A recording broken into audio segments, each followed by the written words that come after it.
My name is Laura Stow, and this is my vision of leadership. In 9th grade, I wrote a paper on my leadership philosophy.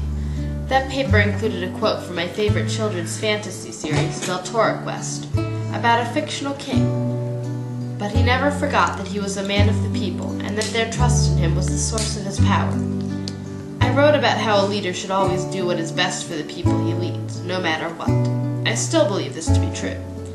However, looking back, I realized that although my idea of what a leader should do made sense, my idea of what a leader is was incomplete. I had been thinking about kings and presidents, those in an official position of power. I didn't realize that that is not the only kind of leader there is. If you turn on the TV at any given time, there are certain shows that you're sure to see on one or more channels. One of these shows is MASH, about an army hospital during the Korean War. During the first half of the series, the unit was commanded by Lieutenant Colonel Henry Blake. Henry was a great man in many respects, but not much of a leader. Although the official leader was a bumbling mess, the unit was kept running smoothly by the company clerk, a young corporal named Radar. Radar could be counted on to make sure that the hospital had everything that was necessary, kept up with an impossible amount of paperwork, and many other important and thankless tasks. When asked to point out the leader in a group, a person will usually point to the person who has been officially designated to be in charge, or the one barking out orders. But there are other leaders as well. Leadership can be found in the quiet voice that says, "Let me help you with that," or even in the apparent followers, who quietly do as they are told, those who set an example for others by doing what needs to be done without fuss or fanfare.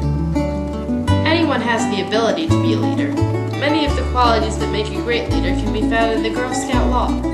Although the law is often memorized by young girls without any thought to its meaning, it is full of helpful guidelines on how to be a good leader.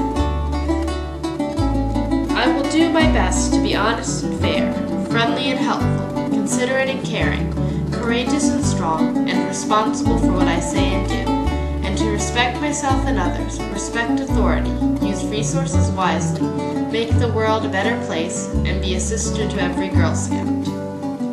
I will do my best to be honest and fair. A leader must be honest. As stated in the earlier quote, a leader is ineffective unless he is trusted. A leader must also always be fair. Playing favorites inspires resentment. It is only human to like some people more than others, but a leader must put aside his or her personal feelings and treat everyone equally. Friendly and helpful, considerate and caring. A leader must look out for others. You can't go wrong with kindness. Courageous and strong. A leader must be an example of strength. When a leader is not afraid to work hard and take chances, others will be inspired to do the same. And responsible for what I say and do. A leader who blames others for his own mistakes and does not take responsibility for his own actions will soon land himself and others in deep doo-doo. And to respect myself and others. Respect is one of the most important leadership qualities. Just because you're in a position of authority does not mean that you are respected automatically. A leader must earn that respect by showing it to others. The fact that someone is required to obey you is not an excuse to treat them as inferior.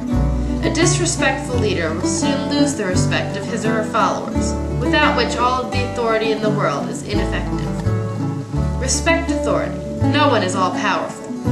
Every leader must answer to a higher authority, whether that authority is a government, someone who outranks them, or their own conscience. Use resources wisely.